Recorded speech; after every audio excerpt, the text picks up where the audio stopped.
Hello mga Day, nakikita nyo na naman ako sa inyong mga wall at ako'y dadaan at ako'y inyo samahan hanggang dulo at matapos tong aking ginagawa guys. Nilinis po ako ng bahay kahapon ng hapon guys kasi maghapon akong hindi kumilos kasi masakit yung ulo ko, masakit pangipin, may lagnat pa yung baby ko guys. So sobrang kalat ng bahay, so naisipan kong linisin ito para naman maliwanagan yung mukha natin.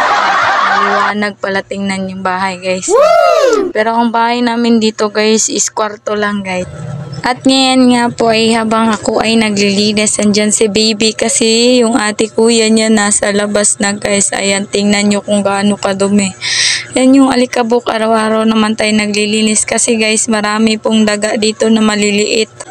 At araw-araw talaga guys merong ganyan dito na makikita namin pag nagwawalis kami dito sa aming munting tahanan guys. Ayan, liligpitin ko yan, iuusog ko yung foam papunta sa may bintana kasi sobrang kalat sa paningin ko guys at maraming nakasagbay-sagbay, sagbay-sagbay, nakasampay-sampay guys. Ayan.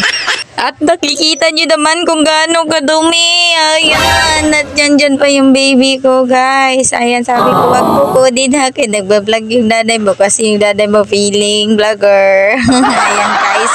Pagkatapos yung finish forward ko na, yun na yung finish product, guys. Sobrang parang ganun pa rin. Pero okay na yan guys kasi maliwanag na siya tingnan kaysa kanina. At saka linabas ko na rin yung mga hugasan ko guys para makapaghugas na ako at makasaing na bahay.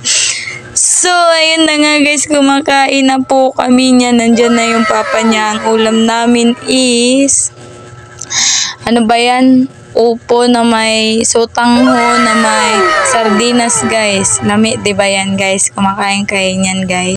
So yun lang guys. Thank you for watching. Bye!